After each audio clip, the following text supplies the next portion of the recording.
Before this episode starts, a huge shout out to the wonderful patrons that are supporting this podcast. Thank you Anthony Howe, Sherry Brenton, Steve McDermott and Rory Barnes for your continued support. We love you!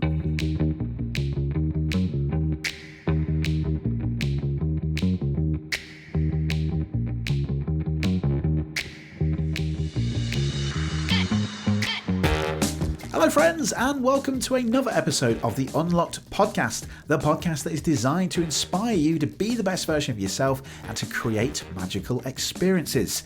And today I'm going to share with you a very simple concept called What Would Ricky Do?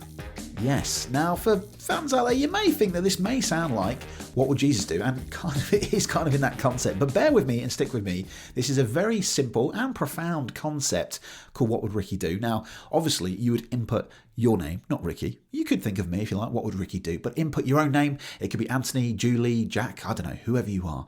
But I want you to think of this simple concept. Now, to explain this to you, it is very simple. But a couple of months ago, I shared this in my mastermind group about this idea of whatever obstacle or whatever challenge comes my way, think, what would the best version of Ricky do?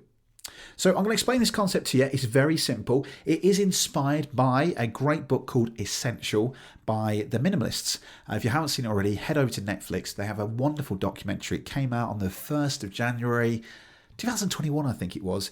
It changed my life and it got me really thinking about stuff and the kind of things that we kind of hold dear to our hearts, but it doesn't really matter anyway. And it's about living this wonderful minimalist life.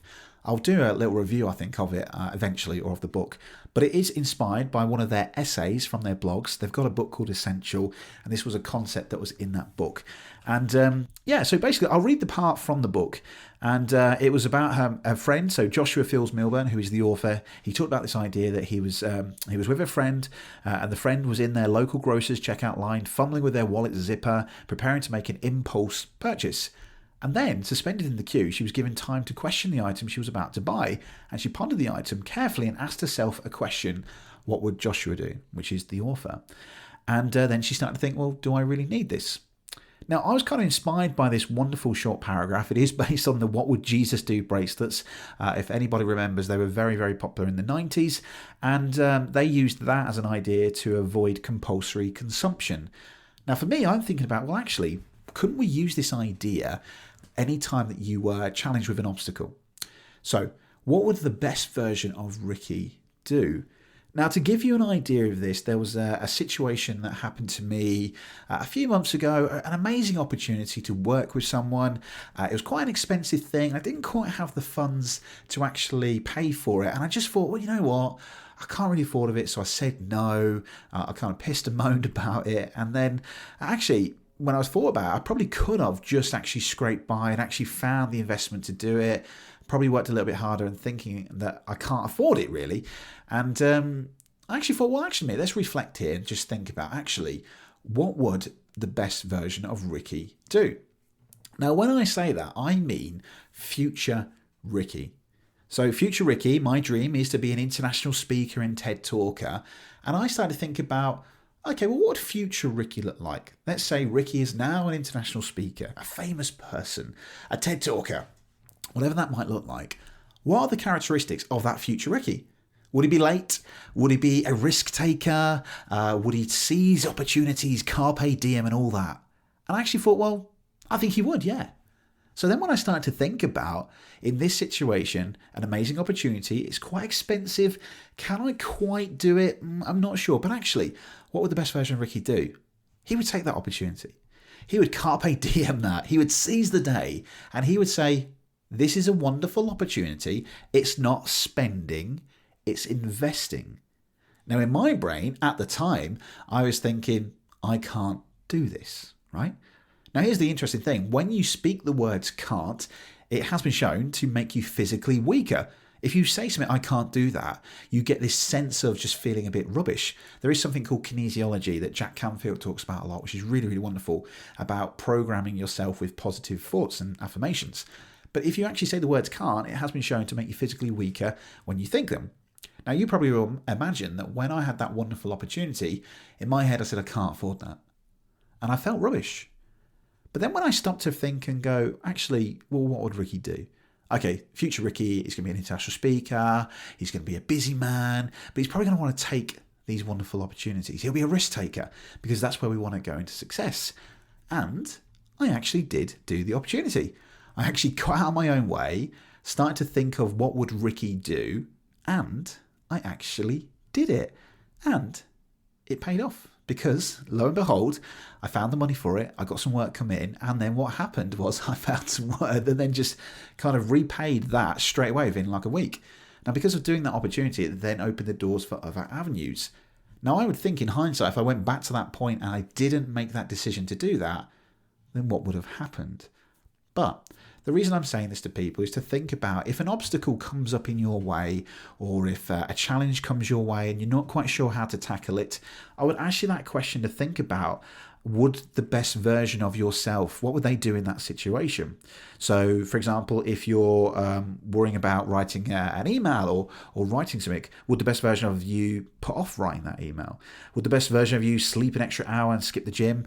And what would the best version of you do in this situation? Example, it could be with diets and fitness. The best version of yourself would be to be quite strict and disciplined with yourself and not have that awesome sugary treat that you really want, right? So, my brain now is thinking about this all the time. Whenever I'm faced with an opportunity or an obstacle which I'm really not sure of the right thing to do, I stop, I ask the question, what would Ricky do? And then I think, what is future Ricky? The best version of himself, what would he do? And then that will help me make the right decision of where I want to go. It's that simple. So just change the name to what would your name do? And ask yourself, when you are faced with a decision or an obstacle where you are not sure of what to do, ask yourself, what would your name do? What would the best version of yourself do in that situation? And then respond. Now, as you know, I'm a huge fan of Jack Canfield and Paul McGinn. We talk about this idea of the event plus the reaction equals your outcome. You can't control a lot of things in life, but what you can control is how you respond to something. And it is all about taking responsibility. So all I'm asking you to think about is to take some responsibility. If you get a troubling obstacle in your life at this point, then just ask yourself, what would the best version of yourself do? All right. Now, I'll leave you with this wonderful quote, and it's by Marianne Williamson. I love this quote, and it is, our deepest fear is not that we are inadequate. Our deepest fear is that we are powerful beyond measure. It is our light, not our darkness, that most frightens us. Your playing small does not serve the world. Why do I want to share this with you? Is because in that situation where I was going in my head saying, I can't do this, I can't afford that, it made me feel rubbish. And it wasn't a small thing, it was a huge thing I needed to do, but my playing small doesn't serve the world. Ironically, the risk that I took, I found the money, I invested into it, and it paid off massively. So remember, if you are faced with a tough obstacle or something challenging in your way, ask yourself the question, what would the best version of yourself do?